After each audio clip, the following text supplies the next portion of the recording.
अगर मैं आपसे कहूं कि एक साल में एक तरफ LOC पर एंटी ड्रोन सिस्टम लग जाते हैं, दूसरी तरफ क्वाड समुद्र में सबसे बड़ा ड्रिल कर देता है और उसी बीच चीन अरुणाचल प्रदेश का नाम बदल देता है और बांग्लादेश ग्रेटर बांग्लादेश वाला विवाद फिर उछल जाता है, तो सवाल सीधा है, ये सब एक साथ क्यों हो रहा है? दरअसल इस कहानी की शुरुआत 1 तारीख से होती है 22 अप्रैल 2025।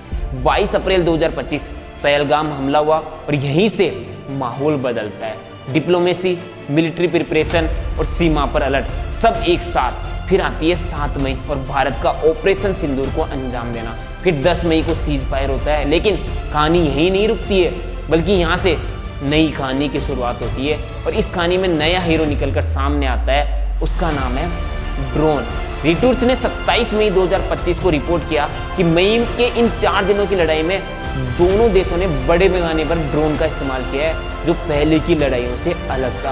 और यही फैक्ट आगे चलकर दिसंबर 2025 में एक बड़े कदम का बैकग्राउंड बनता है। सीज फायर के 7 दिन बाद यानी 14 मई 2025 को चीन एक चाल चलता है और China ministry of civil affairs द्वारा अरुणाचल प्रदेश के 27 स्थानों के नाम बदलने की घोषणा की जाती है। यानी एक तरफ पश्चिमी बॉर्डर, दूसरी तरफ पूर्वी बॉर्डर, दोनों तरफ सिग्नलिंग तेज हो रही थी। भारत पाकिस्तान से तो आसानी से निपट सकता था, पर चीन से भिड़ने के लिए उसे और देशों की जरूरत पड़ती। ऐसे में शुरुआत होती है डिप्लोमेसी की और 18 जून से 1 जुलाई 2025 तक भारत फ्रांस के साथ मिलकर एक्सरसाइज करता है, जिसका नाम था शक्ति।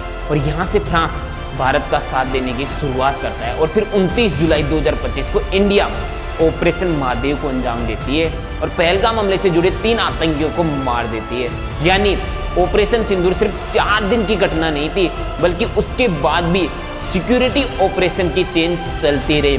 इसके बाद पाकिस्तान कहाँ चुप रहने वाला था, उसे ये समझ में आ गया था कि बिना दूसरे देशों के सहयोग के वो इंडिया से नहीं भिड़ सकता।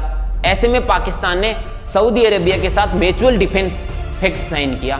पाकिस्तान ने सऊदी अरब के साथ डिफेंस कोऑपरेशन इतना मजबूत किया कि पाकिस्तान को लगा कि वो अब अकेला नहीं रहेगा।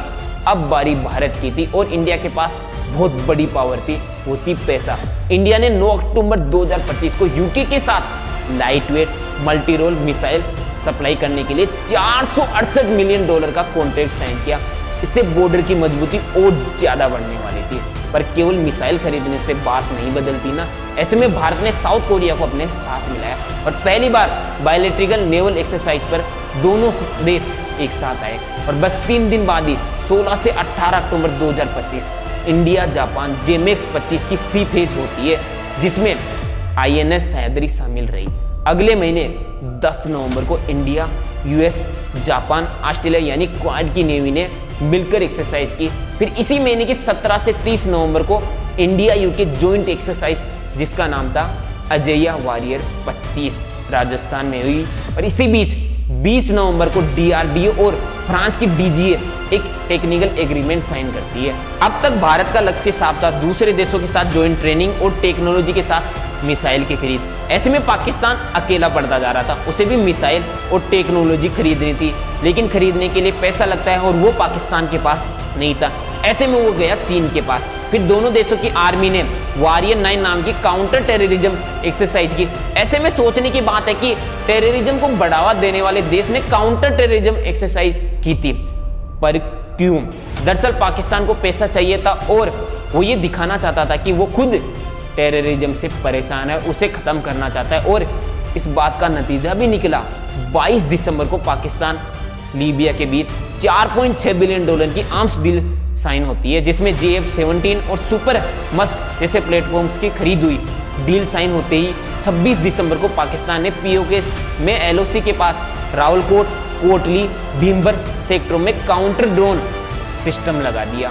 पाकिस्तान कह रहा है कि उसे डर है कि भारत फिर से ऑपरेशन सिंदूर जैसा कुछ कर सकता है। यानी मई 2025 में ड्रोन का जो नया अध्याय खुला था, उसका हार्डवेयर वाला जवाब दिसंबर में LOC पर दिखता है। पर अचानक से पाकिस्तान को ये डर लगा क्यों? इसके लिए आपको इसी साल के अक्टूबर महीने की हेडलाइन को वापस से देखना होगा। दरअसल 27 अक्टूबर 2025 को मोहम्मद यूनुस ने ग्रेटर बांग्लादेश का एक मैप सोशल मीडिया पर पोस्ट किया और इसमें भारत के बहुत से स्टेट्स को बांग्लादेश का हिस्सा बताया गया। ऑपरेशन सिंदूर के टाइम आपने टर्की का नाम तो सुना ही होगा, वो पाकिस्तान का साथ दे रहा था।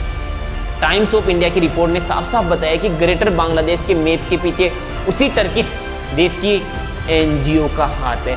ऐसे में भारत को कुछ जवाबी कार्रवाई करनी थी, पर किस्मत से पता नहीं किसने एंटी इंडिया का झंडा लेकर चलने वाले हादी और एक दूसरे व्यक्ति को मार दिया। वैसे आपको क्या लगता है किसने किया, हमें कमेंट करके जरूर बता सकते हैं। अब तक India France, USA, Japan, Australia, UK, south Korea को अपने साथ मिला चुका था और पाकिस्तान, चीन, तुर्की और सऊदी अरब के साथ हाथ मिला चुका था। ऐसे में जब एंटी इंडिया का झंडा लेकर चलने वाले लोग फाइनल डेस्टिनेशन पर पहुंचने लगे तो पाकिस्तान को डर लगने लगा और उसने एलओसी के पास रावलकोट, कोटली, भीमबर सेक्टरों में काउंटर ड्रोन सिस्टम लगा दिया।